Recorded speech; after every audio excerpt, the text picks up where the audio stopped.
काट लेना हर कठिन मंजिल का कुछ मुश्किल नहीं, एक जरा इंसान में चलने की हिम्मत चाहिए। नमस्कार बंधुरा, गौतमेर साथे এই চ্যানেলে আপনাদের স্বাগত জানাই। আড়ার রোড এবং এই রানীগঞ্জ থানা দেখতেই পাচ্ছেন, রানীগঞ্জ থানা রয়েছে, ঠিক থানার পাশে এই গলি এবং এই গলির পাশে দোকান বলবো না, প্রতিষ্ঠান, তার একটা ইতিহাস রয়েছে। আপনাদের যেমন বরাবর আমি অজানার ইতিহাস সন্ধান দিই, সেই অজানার ইতিহাস আজকেও এই রানীগঞ্জ শহরে 100টা বছর অতিক্রম করে গেল। হ্যাঁ বন্ধুরা, ব্রিটিশ আমলে নদিয়া শান্তিপুর শাল রিপেয়ারিং হল, আমাদের জেলা হচ্ছে পশ্চিম বর্ধমান, কিন্তু আশ্চর্য যে এই পশ্চিম বর্ধমান জেলায় রানীগঞ্জ শহরে কেন নদিয়া নাম হলো এবং শান্তিপুর কেন নাম দিয়ে একটা প্রতিষ্ঠানের নাম হয়, তার কিন্তু একটা রহস্য রয়েছে। আমরা সেই রহস্যের উন্মোচন করব। একদম ইন্টারেস্টিং কিছু বেশ প্রশ্ন নিয়ে আমরা আজকের এই দোকানে আমরা উপস্থিত। এই যে দেখতেই পাচ্ছেন 100 বছর নদিয়া লন্ড্রি। ঠিক 100 বছর আগে আহাদ আলী ওস্তাগার, যিনি থাকতেন একসময় নদিয়াতে। আপনারা সবাই জানেন নদিয়ার জেলার যে শান্তিপুরে তাঁত শিল্পর একটা আলাদা ঐতিহ্য এবং নাম রয়েছে। আমাদের এই পশ্চিমবঙ্গের মধ্যে তাঁত শিল্পের নাম অক্ষরে অক্ষরে রেখা থাকবে এই শান্তিপুরের। তো বন্ধুরা, আমরা আজকে রানীগঞ্জে কেন শান্তিপুর নিয়ে আলোচনা করছি, এটাও একটা ইন্টারেস্টিং। আমরা আপনাদের সঙ্গে সব ডিটেল জানাবো। আপনারা দেখতে থাকুন গৌতমের সাথে। এর মধ্যে চ্যানেল যদি সাবস্ক্রাইব করে না থাকেন, চ্যানেলটি সাবস্ক্রাইব করুন আর দেখতে থাকুন গৌতমের সাথে। ওই প্রতিষ্ঠানের যিনি কর্ণধার রয়েছেন মঞ্জুল আলী, আমরা তার সঙ্গে কথা বলবো এবং জানবো এই প্রতিষ্ঠানের ইতিহাস। নদিয়ার নাম এই দিনে দেওয়া হলো। নদিয়া হচ্ছে একটা ডিস্ট্রিক্ট, তার মধ্যে শান্তিপুর আমাদের হোম টাউন। তো আমার দাদু এখানে প্রথমে আসে। প্রথমে দাদু শান্তিপুরেই কাজ করতো, কোনো সূত্র ধরে এখানে আসে রানীগঞ্জে। ওই নদিয়া ডিস্ট্রিক্ট আর শান্তিপুরটা আমাদের হচ্ছে হোম টাউন, সেই মারফতে আমাদের নদিয়া শান্তিপুর শাল রিপেয়ারিং হল, এই জন্য নাম। আমরা নামকরণ কি করে হলো সেটা তো জানলাম, কিন্তু শান্তিপুর ছাড়িয়ে নদিয়া জেলা ছাড়িয়ে পশ্চিম বর্ধমান জেলায় একটি দোকান স্থাপন করা, এটা কেন একটুখানি? আমার দাদুর এখানে একজন খুব ভালো মানে এক ধরনের বন্ধুই ধরুন ও থাকতো। উনি, আমার দাদু তো শান্তিপুরে কাজ করতোই, কলকাতা থেকে মাল আসতো, কলকাতায় কোনো জায়গায় কারখানা নেই, তো সেই জন্যে শান্তিপুরে সব কাপড় এনে ওয়াশ হয়, টাঙ্গাইল ফাঙ্গাইল ধুতি ফুতি সব বেঙ্গলিরা যত আছে সব ওই শান্তিপুরে এসেই কাজটা হতো। তো দাদু তো আমার পুরো কাজটা জানতো। তো ওই ভদ্রলোক দাদুকে দেখে বললো যে তুমি যখন এত ভালো কাজ জানো, তাহলে তুমি একটা, আমি জায়গা বলছি, আমার বাড়ি ওখানে। উনি ওনার বাড়িতে এসে থাকতেন এবং রানীগঞ্জ থানার পাশে এসে উনিই দোকান করিয়ে দিয়েছিলেন। নদিয়া শান্তিপুর শাল রিপেয়ারিং আমাদের প্রথম থেকেই আছে। তো শাল, টাঙ্গাইল শাড়ি, তাঁতের ধুতি, এইগুলোই খালি ওয়াশ হতো। কারণ ইংরেজ টাইমে আছে, ইংরেজ টাইম বলে তখন তারা প্যান্ট শার্ট আমাদের পারতামও না, করতো ওইগুলো করতাম না। আমরা যে কাজ জানতাম, তাঁতের শাড়ি, টাঙ্গাইল শাড়ি, তাঁতের ধুতি করতাম তখন। তারপরে আস্তে আস্তে এখন তো বিশাল পরিবর্তন হয়ে গেছে সব কিছুরই, তো একটুখানি সেই পরিবর্তনটা যদি বলেন, এখন আপনার দোকানে কি কি হচ্ছে? এখন টোটাল পরিবর্তন, এখন তো আরও উন্নতি করেছে আমাদের দোকান। আমাদের ছিল আগে একতলা দোকান, প্রোগ্রেস করেছে, আমাদের দুতলা দোকান আছে, কেউ জানে না, কিন্তু ভেতরে এটা আছে, আমার গোডাউন আছে এবং আমার কারখানাও আছে বড়।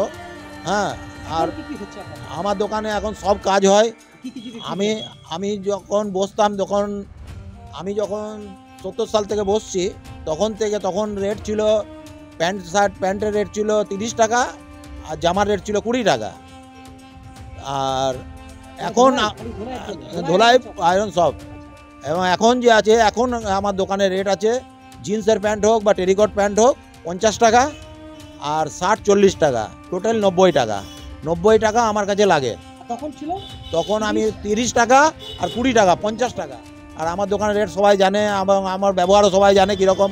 আমরা কাস্টমার, আমার যত স্টাফ আছে, আমরা সব কাস্টমারের সঙ্গে ব্যবহারটা কমসে কম ভালো করি। আমার এখানে সব রকম কাজ হয়, এমন কোনো কাজ নেই যে বাদ। রং থেকে নিয়ে, রিপু থেকে নিয়ে, ড্রাইভার থেকে নিয়ে টোটাল কাজ। তাতে শাড়ি পালিশ সব কিছু হয়, এমন কিছু কাজ নেই আমাদের কাছে হয় না, সব কাজই হয়। বেনারসি শাড়ি আমাদের এখানে 200 টাকা থেকে স্টার্ট আছে, ওয়াশ পালিশ আর আপনার সিনথেটিক শাড়ি থাকলে 150 টাকা আছে, তাঁতের শাড়ি আছে 130 টাকা। কোটের রেট নিই আমি 200 টাকা, কোটের রেট আপনার 200 টাকা আছে, আর প্যান্টের সঙ্গে থাকলে 250 টাকা। আমি 2 দিনেও কাপড় দিই, আবার 7 দিনেও কাপড় দিই, তার জন্য কোনো চার্জ লাগে না। আমার দোকানই একটা আছে যে আমি কোনো আর্জেন্ট চার্জ নিই না, কারণ আমার কাস্টমার, প্রথম থেকে বলেছি আমার কাস্টমার না সব নিজের মতো। তো কেউ যদি বলে আমার 2 দিনে যায় কাপড়টা, তো সে তো আমি তার কাছে চার্জ নিতে পারবো না, সবাই তো আমার নিজের মতো আছে। সেই হিসেবে আমি কোনোদিন কারোর কাছে আর্জেন্ট চার্জ নিই না, এবং কাস্টমারকে যখন দিই কাস্টমার স্যাটিসফ্যাকশান হয়। এখানে যত বড় বড় শোরুম আছে সবাই কাজ আমিই করি। এই রানীগঞ্জ শহরে এত মানুষ এবং আশেপাশের মানুষও যতদূর শুনেছি বাঁকুড়া জেলা এবং ঝাড়খণ্ড থেকেও প্রচুর মানুষরা এখানে আসেন, কিছু কিছু আপনার কাস্টমার। আমার কাছে এখানে নলা বলে একটা জায়গা আছে, বিহার বেঙ্গলের বর্ডার, নলা থেকে কাস্টমার আসে, বাঁকুড়া থেকে আসে, এবং পানাগড়, এদিকে পাণ্ডবেশ্বর, উখড়া, হরিপুর, দোমানি, সব আমার কাছে কাস্টমার আছে। সব কাস্টমার আমার কাছে আছে। অনেক জায়গায় আপনি ঘুরে বেরিয়েছেন, তো আমাদের ব্যাপারটা জানেন বলেই আপনি মন প্রাণ দিয়ে আমার কাছে এসেছেন আজকে আমার স্টেটমেন্ট নিতে। এটা খুব ভালো লাগলো। সত্যি এটা একটা গর্বের বিষয়।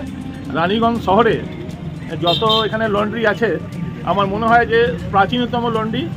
আমার বাবা এই দোকানে মানে যতদিন বেঁচে ছিল, মানে আমৃত্যু এই দোকানেই কাপড় দিত। হ্যাঁ, খদ্দরের কাপড়, খদ্দরের ধুতি। আমার বাবা মারা যাওয়ার পরেও আমার বাবার কাপড় এখানে পড়েছিল। আমি তারপরে কাপড়টা ডেলিভারি নিই, আমার খুব ভালো লেগেছিলো এই দোকানের এত ভালোবাসা। আমি একটি ছোট্ট কথা বলবো, যে যখন আমার দোকানের লোককে পাঠিয়েছিলাম যে এখান থেকে কাপড়টা নিয়ে আসতে, তখন শামশের ছিল। শামশের বললো এই বিলটা, টাকাটা কত? বলছে লোকটাই নেই, তাহলে টাকাটা কী নেবো? তা আমার বাবার কাপড়গুলো ওরা ডেলিভারি দিল।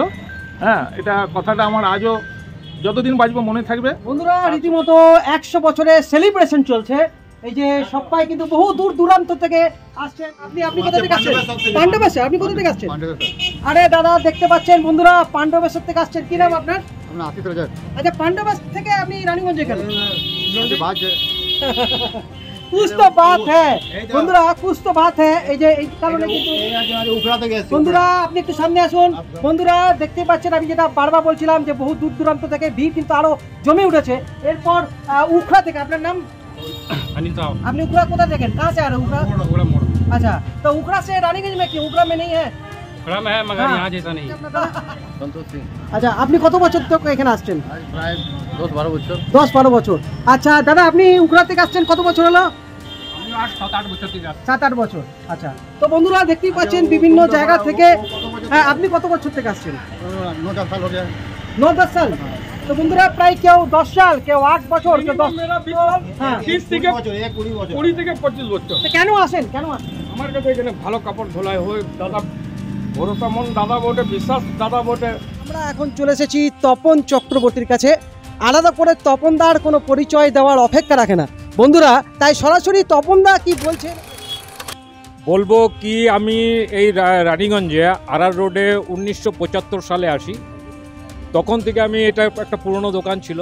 তারপরে আমার এই শৈশব এই থানার বট গাছে ঝুলে খেলে কেটেছে, আর আমি এদেরকে দেখে আসছি, দীর্ঘদিন ধরে দেখছি। এবং এটা একটা শাল রিপেয়ারিং শপ নয় বা বসের জায়গা নয়, এটা রানীগঞ্জের একটা সাম্প্রদায়িক সম্প্রীতির প্রতীক।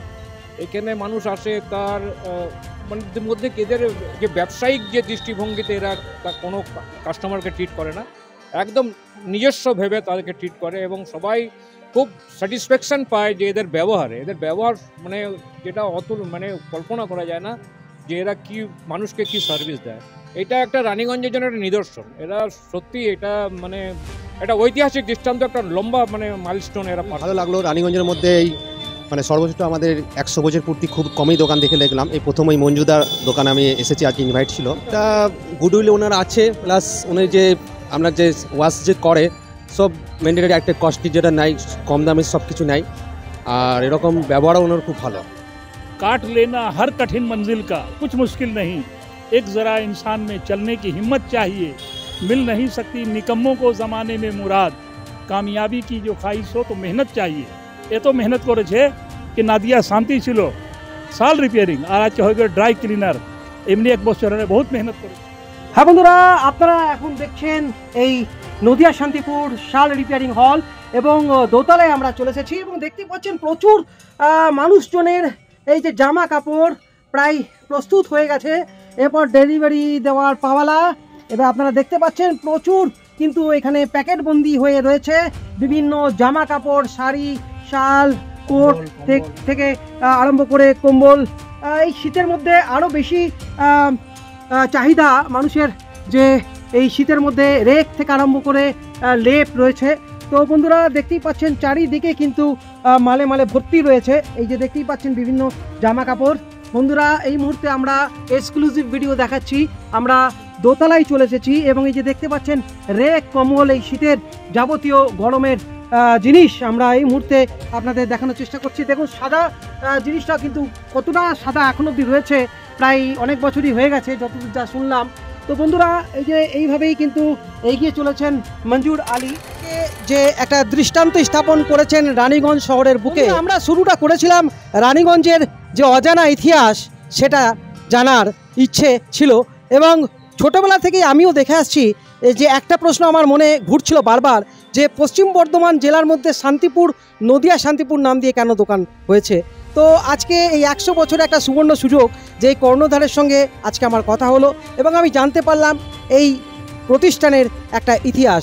তো বন্ধুরা এইভাবেই গৌতমের সাথে চ্যানেলে আপনাদের দেখাতে থাকবো অতি পুরানো দোকান প্রতিষ্ঠান, এবং তার সাথে সাথে আপনারা তো দেখেনি এবং রীতিমতো এতটা ভালোবাসেন চ্যানেলকে যে নিজের মতো করে নিয়েছেন, এবং আপনারা এইভাবেই ভালোবাসতে থাকুন আর দেখতে থাকুন আগামী দিনেও গৌতমের সাথে।